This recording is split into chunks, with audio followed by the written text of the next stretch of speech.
Amém. Nós vamos, nesse instante, ler o texto que está em Juízes, capítulo 15, do verso 9 ao verso 20.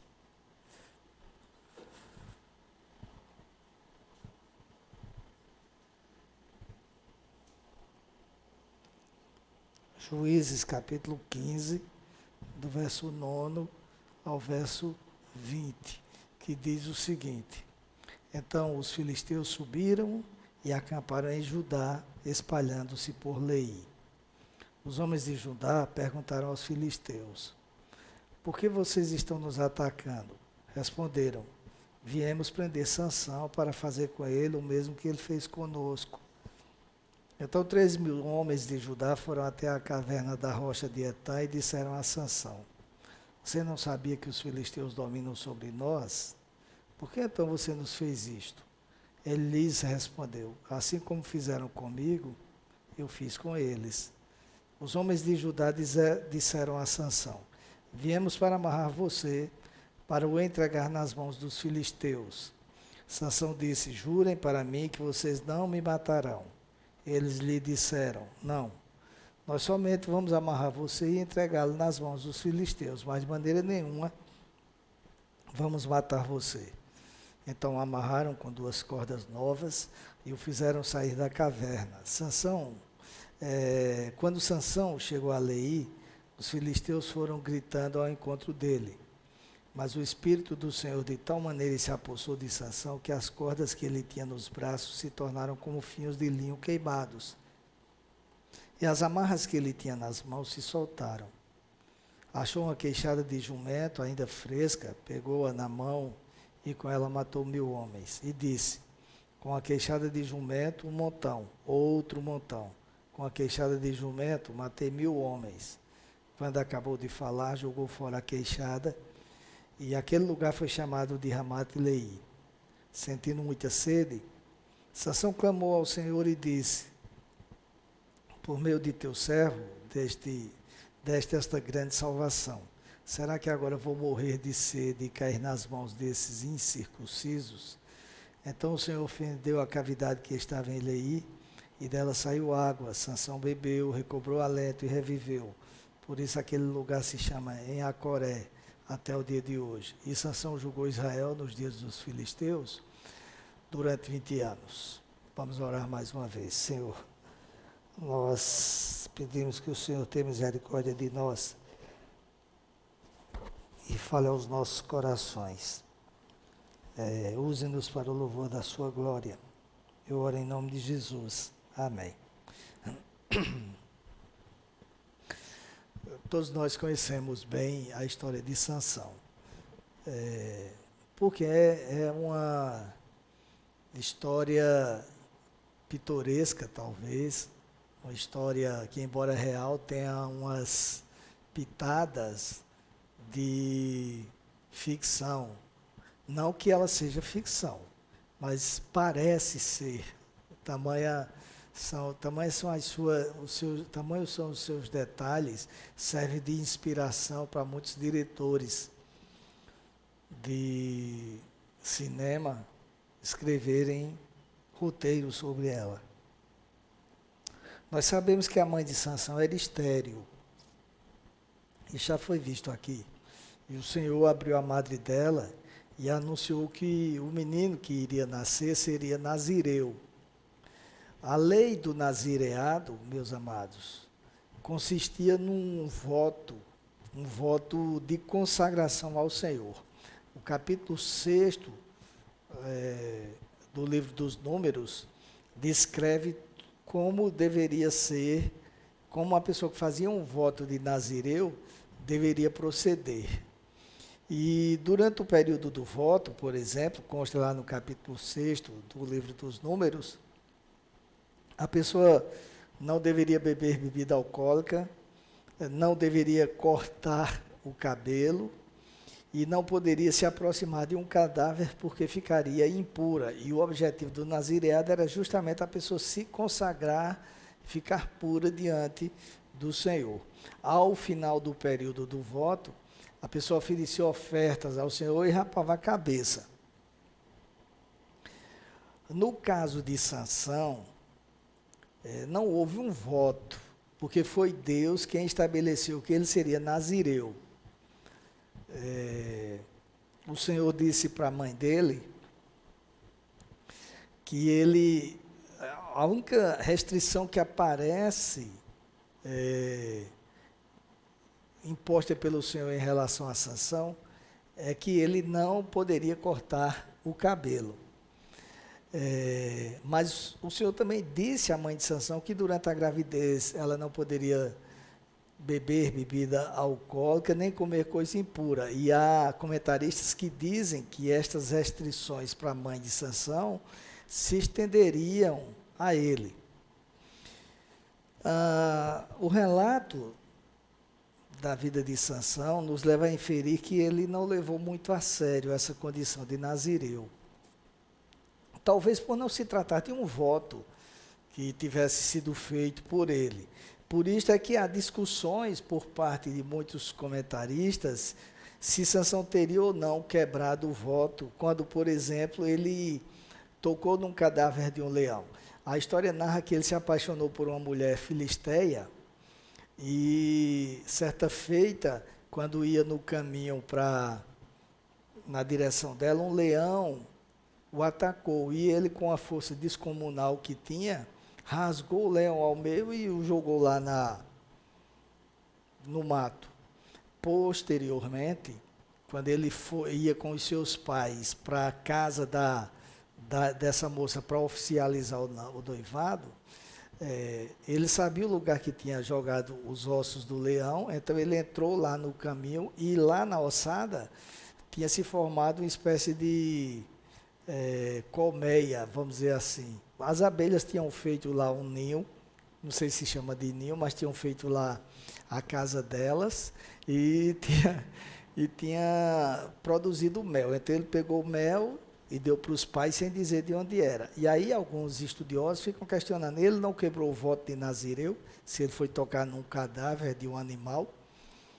E alguns dizem que não, pelo fato de que ele não havia feito o voto. Ele era apenas um nazireu escolhido por Deus e Deus o tinha proibido apenas de cortar o cabelo, que é mais ou menos no que eu acredito. Mas há essa discussão.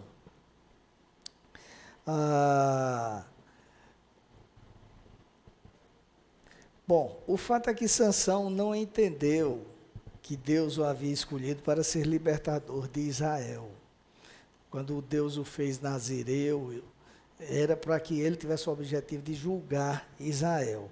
Então, o que é que a gente vê é que todas as ações de Sansão, ainda que milagrosas e foram, mas todas as ações foram sempre motivadas por vingança. As ações dele foram sempre motivadas por questões pessoais. Ele não estava preocupado em cumprir a sua função de juiz e em julgar o povo e libertar o povo dos inimigos. Pois bem, queridos, como eu disse agora há pouco, ele se apaixonou por uma mulher filisteia e isso contrariou a ordem de Deus. Deus tinha dito que o seu povo não poderia se unir a mulheres pagãs. Isso contrariou também os seus pais. E quando ele casou-se com aquela mulher, foi enganado por ela. O episódio do leão, quando ele pegou o mel lá dos ossos do leão, o fez criar um enigma. Dizendo que do forte saiu doçura e tal. E mais uma vez ele quis levar vantagem sobre isso. Ele criou esse enigma objetivando obter vantagens econômicas, porque ele disse para os convidados filisteus, vou lhes propor um enigma. Se vocês acertarem, eu vou lhes dar 30 vestes festivais. Se não, vocês vão me dar essas vestes. Ou seja, e eram vestes caras, e aí ele estava querendo obter vantagem. Os caras começaram a tentar descobrir, não iam descobrir nunca, porque foi um enigma criado por ele, e começaram a pressionar a esposa dele, fazendo ameaças a ela, até que ela o persuadiu a dizer, e uma vez tendo dito a ele, ele disse para os caras acertaram, ele foi lá, movido pela força que tinha, matou os filisteus, pegou as vestes e entregou para aqueles caras. E foi para casa irado, para a casa dos seus pais, é o que conta a história. voltou irado para a casa dos pais. E passado um tempo, a Sansão sentiu saudade da sua esposa. Quando voltou lá, o pai dela disse: eu pensei que você tinha ido embora, não queria saber dela, dei ela para outro homem.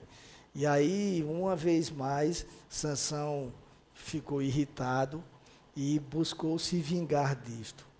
E diz o texto que ele usou de uma artimanha de pegar algumas raposas, amarrar no rabo delas, amarrou de duas em duas e tocou, e colocou tocha nas caudas delas e soltou-as na plantação dos filisteus, matando-as, ou melhor, queimando-as, e obviamente matando as raposas também. E isto motivou uma vingança por parte dos filisteus, que queimou a casa da mulher dele com todos dentro. E mesmo neste momento, o fato de Sansão ter sido movido por vingança fez com que Deus desafiasse o Deus pagão dos filisteus, o Deus Dagon, porque ele era o Deus da prosperidade. Era o Deus que provia os filisteus, segundo eles.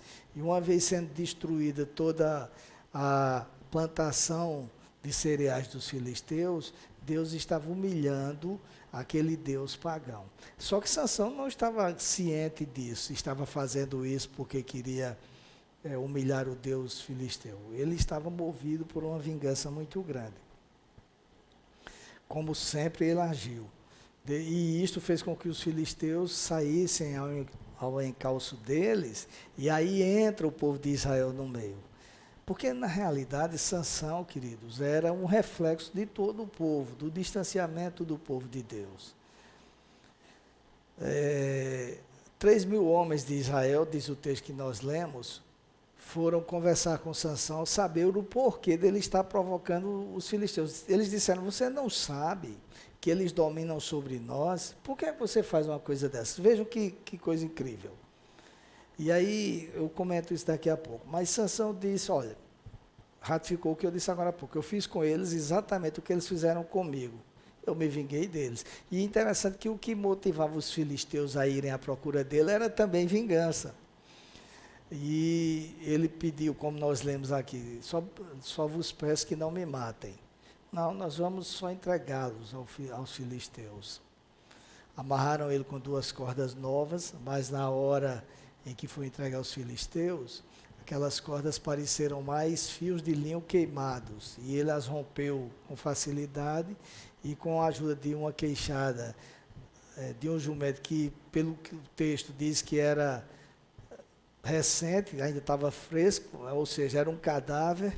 Aí vem mais uma vez aquela discussão se ele teria ou não descumprido o nazireado dele. Ele matou 1.000 homens, e o texto que nós lemos é concluído com a afirmação de que Sansão julgou Israel por 20 anos. Na verdade, quem estiver lendo pela primeira vez pode pensar que é o término da história de Sansão, mas não é. O comentarista, o escritor do livro, deixou um capítulo à parte para falar da dificuldade que ele teve com Dalila, enfim, outras questões bem difíceis, inclusive. Mas, queridos, e é interessante que Sansão, naquele momento, depois de ter matado 1.000 homens filisteus, sentiu muita sede, e pela primeira vez no relato da vida deles, a impressão que fica de que Sansão tinha consciência de que tinha uma divindade, vamos dizer, que Deus estava com ele, porque ele orou ao Senhor dizendo: mas eu fiz toda essa façanha de matar todos esses homens sem nenhuma arma, com a arma improvisada, e agora vou morrer de sede. E aí diz o texto que Deus fez correr água, abriu uma rocha e fez correr água. Isso mostra que ele estava ciente de que Deus estava presente. E, queridos, queria refletir sobre algumas lições que nós podemos tirar desse relato. E a primeira delas é a seguinte: se nós não tivermos cuidado, podemos usar os dons que Deus nos deu para interesses nossos, interesses próprios. Sansão, queridos, embora dotado por Deus de poderes extraordinários, como eu falei agora há pouco, sempre os usou para vinganças.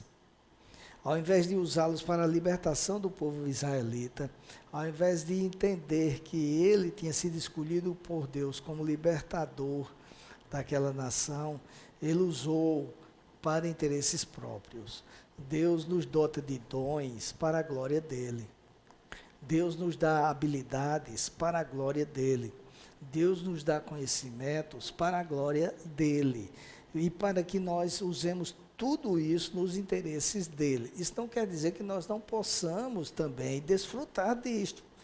E usar também em questões nossas, mas o principal objetivo, a prioridade deve ser a glorificação de Deus. Tudo que Deus tem nos dado, de talentos, de habilidades, e inclusive outras coisas que Ele nos dá como bens, tudo deve ser para a glória dEle, para ser usado no interesse dEle. Se não for assim, nós estamos incorrendo no mesmo erro que Sansão. Quando nós perdemos essa convicção de que recebemos de Deus para Ele, passamos a usá-los em nosso favor. E às vezes com sentimentos bem mesquinhos, como era o caso de Sansão, que usava por pura vingança. Ele era um homem vingativo e o fazia por causa dessa vingança. Nós devemos vigiar, estar atentos, para que não transformemos o que Deus nos deu em instrumentos de proveito próprio. Por que é que nós observamos nos dias presentes tantas pessoas que começam bem na igreja, se envolvem com a igreja, entregam seus talentos para a igreja, mas depois passam a usá-los para o mundo, porque perdem essa convicção, e a linha que divide é muito tênue. Se nós não tivermos cuidado, nós transpomos ela com a maior facilidade do mundo, porque às vezes até dizendo que é de Deus, né? Às vezes surgem oportunidades nas nossas vidas, e por isso que nós devemos depender muito de Deus, que a gente diz, glória, é de Deus, mas aquelas oportunidades estão nos afastando do Senhor. Aqui na igreja mesmo nós já tivemos vários exemplos de pessoas muito dedicadas, mas que foram aos poucos se afastando de Deus, e inclusive algumas disseram para mim ao argumento de estarem se envolvendo naquelas ações, porque viam uma oportunidade de Deus de fazer com que Deus fosse glorificado, Deus fosse pregado, e não era nada. Nós precisamos vigiar, porque do contrário nós transferimos tudo que Deus nos deu para o mundo, e isto é muito sério. Devemos estar atentos a isto, devemos depender muito de Deus para que nós não incorramos neste erro. A segunda lição que extraímos do texto é que, apesar de nós, das nossas falhas, dos nossos defeitos de caráter, Deus não deixa de nos usar. Uma coisa que me chama a atenção no livro dos Juízes é que ele é muito humano.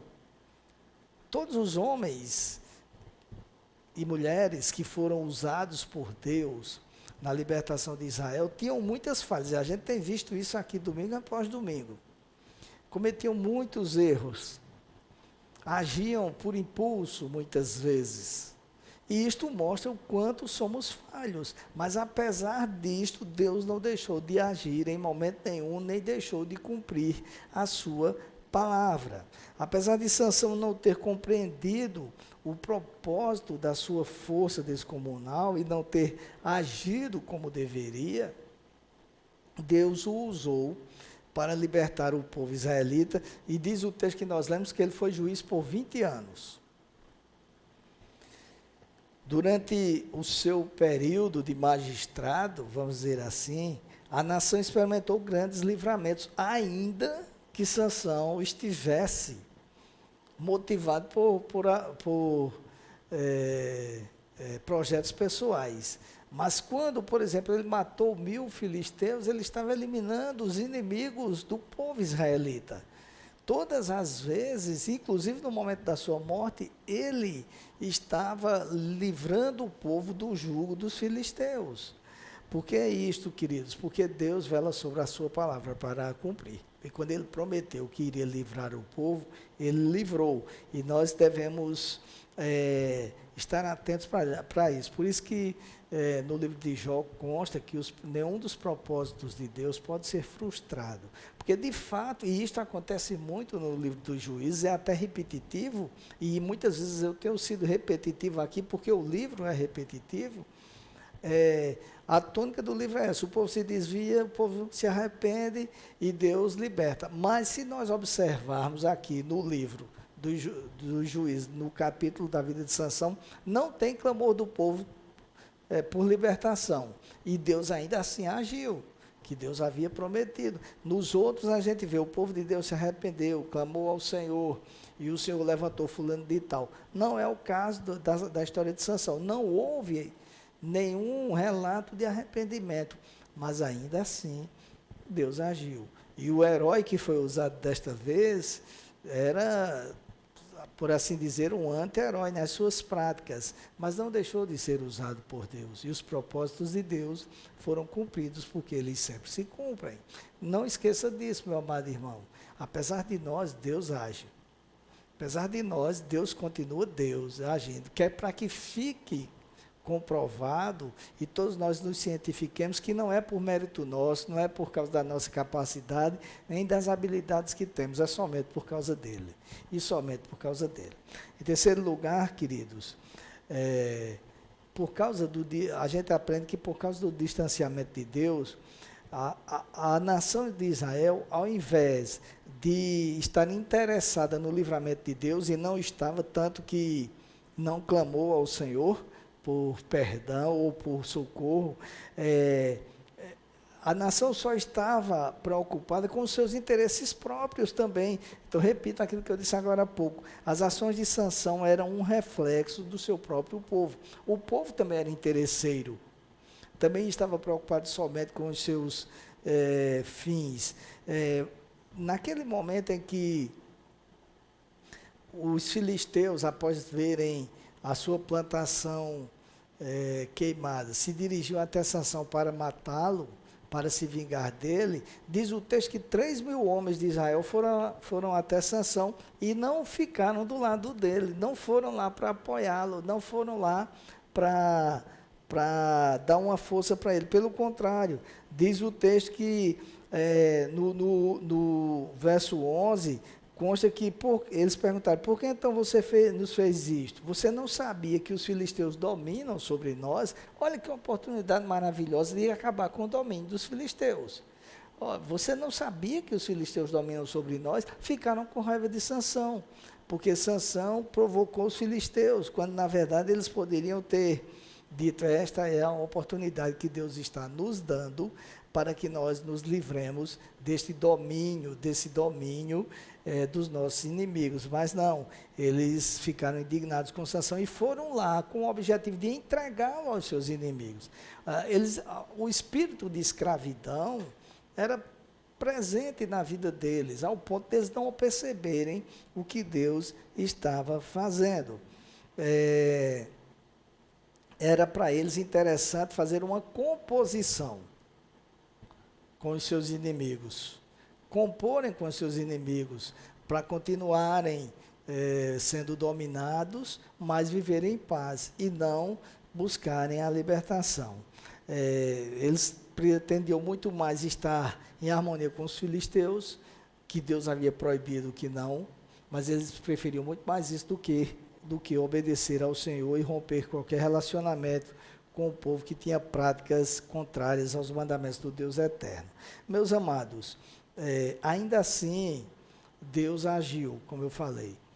Ainda assim, Deus continuou firme nos seus propósitos e manteve Sansão de pé por 20 anos, julgando o seu povo, mesmo que não tivesse esse discernimento, e libertando o seu povo das garras do inimigo. Quando nós observamos este relato, nós podemos observar algumas coisas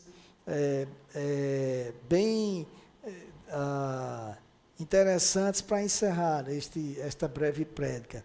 E a primeira é que, independentemente, nós não vamos encontrar na Bíblia ou em qualquer lugar homens perfeitos. Não vamos.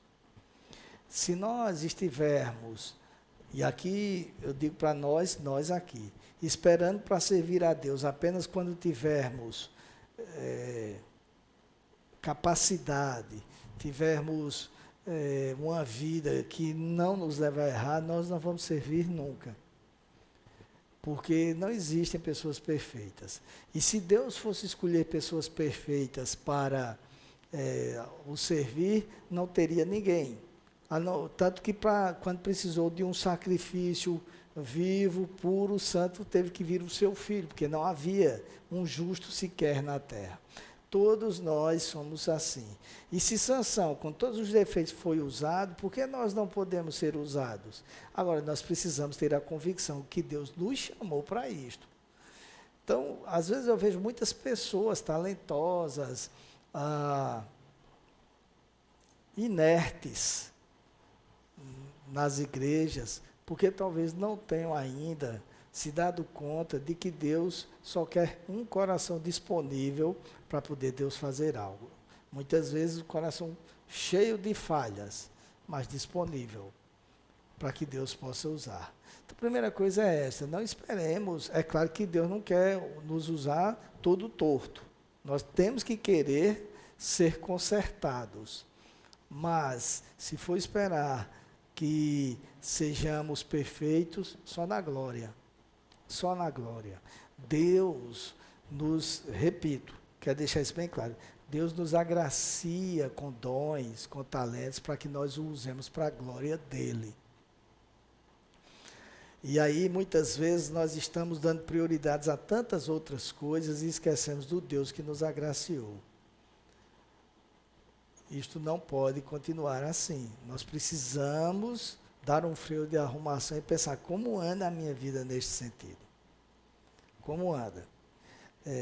A segunda coisa que eu quero dizer, e eu já disse que ia encerrar, mas eu já vou encerrar, queridos, para que nós possamos participar da ceia. A segunda coisa que eu quero dizer é que, ao exemplo de Israel, muitas vezes nós estamos fazendo composição com pessoas que não têm nada a ver com Deus. Às vezes, para não perder uma oportunidade, um emprego, alguma coisa qualquer material, nós estamos mais preocupados em nos assegurar daquilo ali do que de obedecer ao Senhor. Israel, foi terrível o que Israel fez. Você não sabe que eles dominam sobre nós? Então, vamos lhe entregar para que eles façam o que quiser com você, mas nós não queremos perder a paz que temos com eles. A que preços essa paz? Que preço? Quantas e quantas vezes nós não estamos agindo de forma semelhante à ação de Israel naquele episódio? Às vezes, para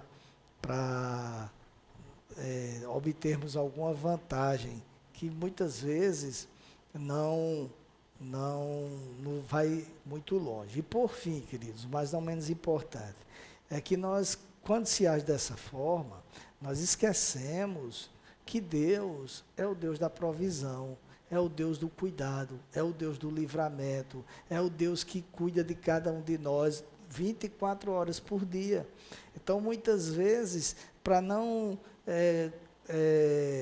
contrariar alguém, que não precisa ser com brigas, mas para não ir na contramão do que um ambiente, qualquer pessoa pense, nós terminamos contrariando o Senhor, desobedecendo o Senhor, deixando de obedecer os propósitos que Ele estabeleceu para as nossas vidas e as regras que Ele ditou para cada um de nós.